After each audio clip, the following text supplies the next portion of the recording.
Hey guys, Dredrek here, and this time I bring you a Minecraft video, but a Minecraft minigame, basically. This game is Dwarves vs. Zombies, does not require any downloadable content except for the original Minecraft game, and essentially what you do is, there's two teams, Dwarves and Zombies, hence the Dwarves vs. Zombies.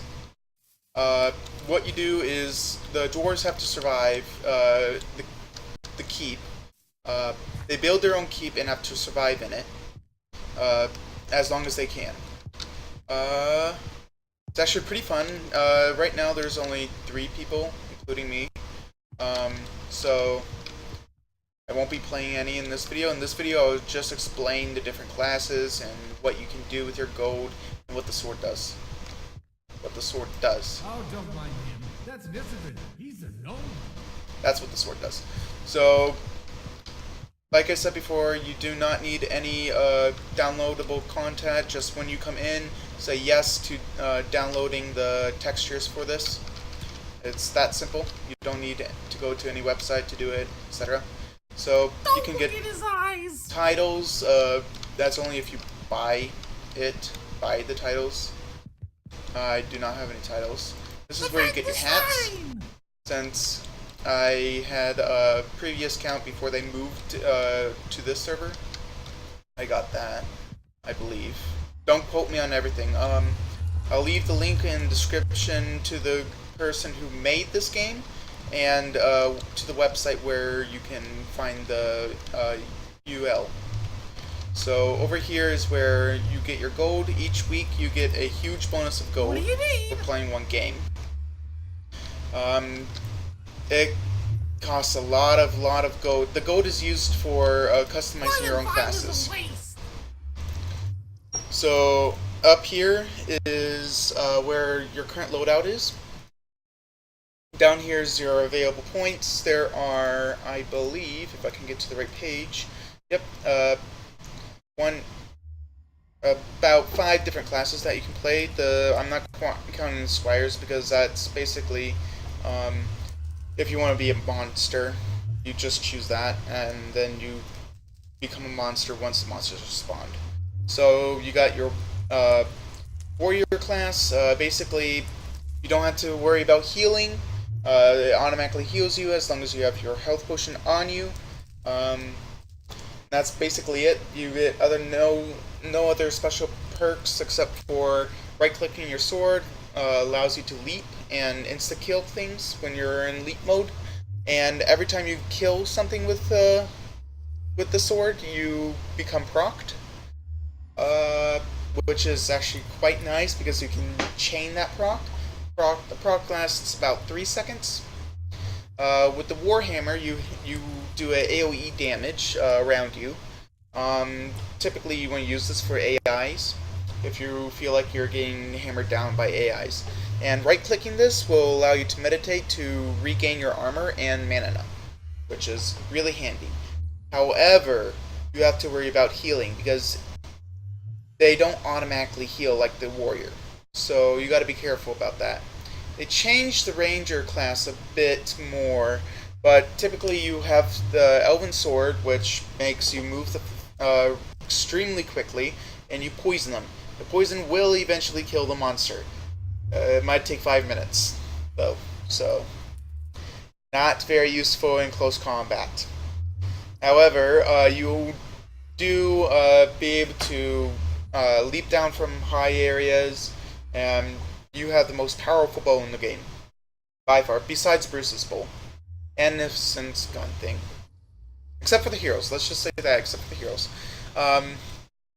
The Berserker class, however, that's kind of special. I really like his sword because it allows you to activate a proc. And each attack reduces the cooldown. The cooldown is 60 seconds. So each attack you do reduces the cooldown by 1 second. So you can keep on chaining that with any other items that will proc.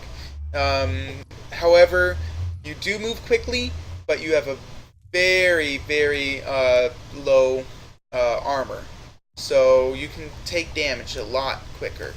The Paladin has one of the highest armors in the game, which allows him to take more brunt damage. He's more the tank guy. That's what he is.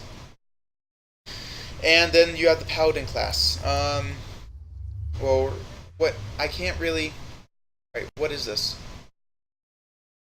I'm gonna say I know this is the medic class. I know that. Basically, I don't want to. We got what you want. So he's the only person. Sorry. He's the only person that can heal others in the game by restoring their mana by using up their mana.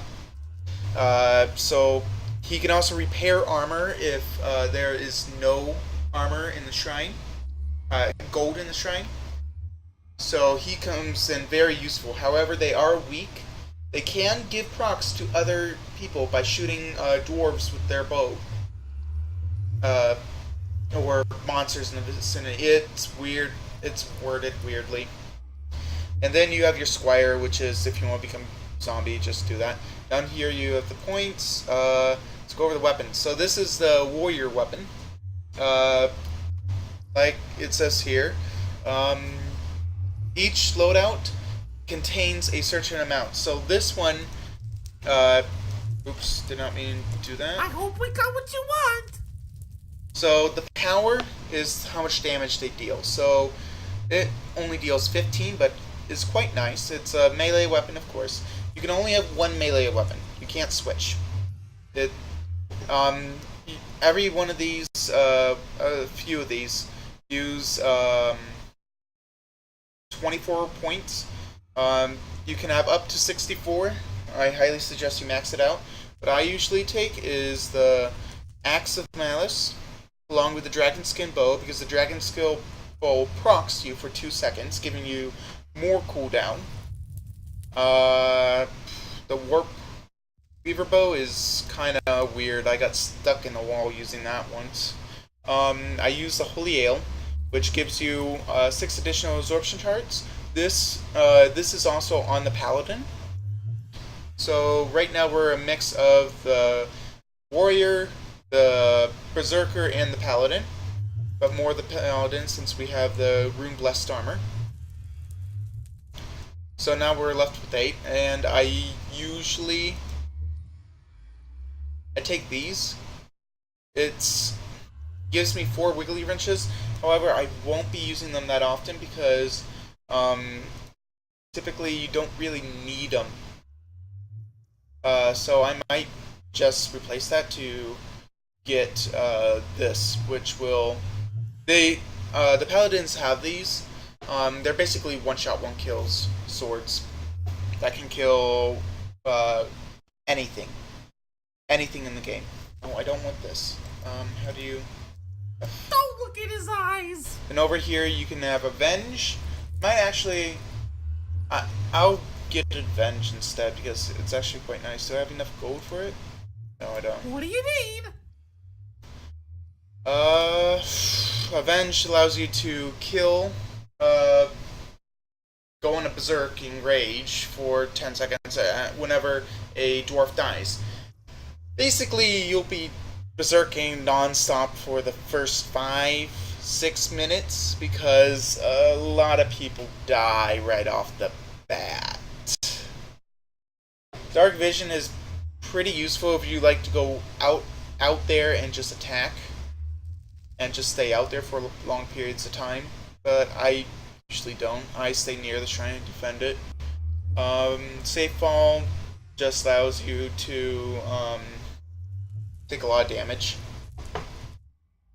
And the compass is free. I highly suggest you do this. You can also do you can do the command dash compass to see where all the things are. But that's about it for this game. So it's kind of interesting. You'll see sometime in the future I'll post a couple of videos of how to play the characters. And this is Old Man Willikers. I'm not sure why he's darkened. So there are 3 heroes that you can be. I highly suggest you do not choose to be a hero.